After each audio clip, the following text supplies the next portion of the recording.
días, en este video hablaremos acerca de la fenomenología de Edmund Husserl. El término fenomenología no es evidentemente originario de la fenomenología, puesto que este término ya había sido usado por otros filósofos como Kant, Fichte y Hegel. Sin embargo, este término, tal y como lo conocemos hoy, surge a comienzos del siglo XX por parte del filósofo Edmund Husserl como una respuesta al positivismo. El positivismo parte de la premisa que indica que el mundo se rige por leyes precisas, las cuales permiten explicar, predecir y controlar los fenómenos. Husserl propone un método diferente, que utiliza el análisis reflexivo a través del estudio de los fenómenos en su forma pura, sin parcializar ni manipular al objeto de estudio.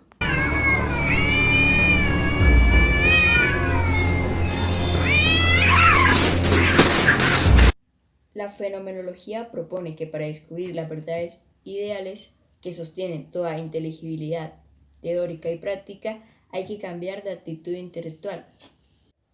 Desde siempre, y como ya vio Platón, la mirada y la mente humana están fuertemente inclinadas hacia lo material. Y especialmente desde la modernidad es permanente el acoso de la mentalidad cientificista que pretende imponer su reduccionismo materialista.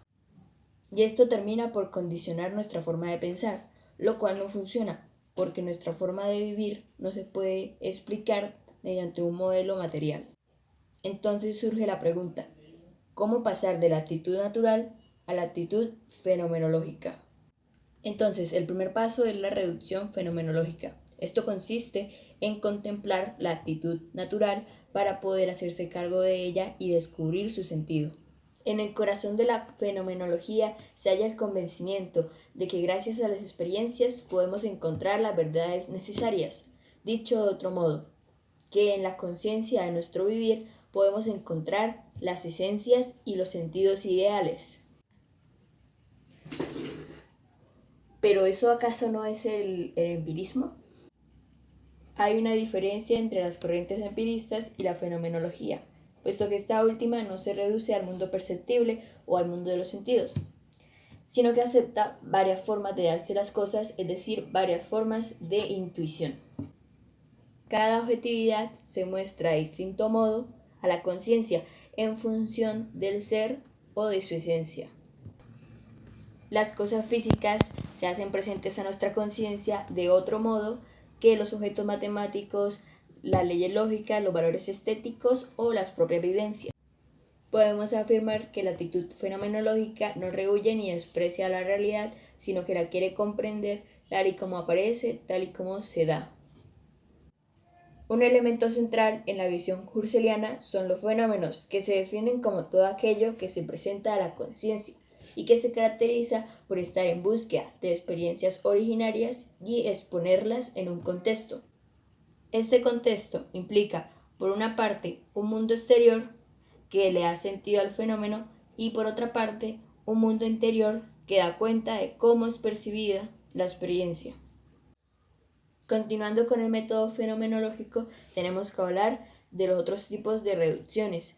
Está, por ejemplo, la reducción eidética. En ella se pierden las características individuales y concretas y se muestra una esencia constante e invariable del fenómeno. De esta manera se establece todo lo que no es fenómeno y del fenómeno todo lo que no constituye a su esencia o a su idea, llamada también eido. La conciencia no se limita al conocimiento. Puedo conocer un árbol, puedo percibirlo o pensar en él, pero también puedo vincularme con él mediante otros modos de conciencia. Puedo desear estar a su sombra o imaginarlo con más hojas que las que tiene, o temer que se pueda secar y tal vez hasta lo pueda amar. A partir de una materia, en ella aplicamos la actividad de la conciencia que permite configurarla. Noema es el resultado de la aplicación de las operaciones cognitivas a la materia. Por ejemplo, percibimos una materia, en este caso un árbol, y en él aplicamos la actividad de la conciencia que nos va a permitir configurarlo en nuestra mente como un árbol. La parte activa se llama noesis. Finalmente vamos a hablar acerca de un concepto que se relaciona con la estructura de la conciencia en la fenomenología. Esto es básicamente la intencionalidad. La intencionalidad es la propiedad de un objeto de referir algo fuera de sí mismo. También tenemos que decir que el estado consciente tiene la característica principal de siempre ser intencional. Además, cada fenómeno mental, cada acto psicológico tiene un contenido que está dirigido hacia un objeto. Este objeto es intencional.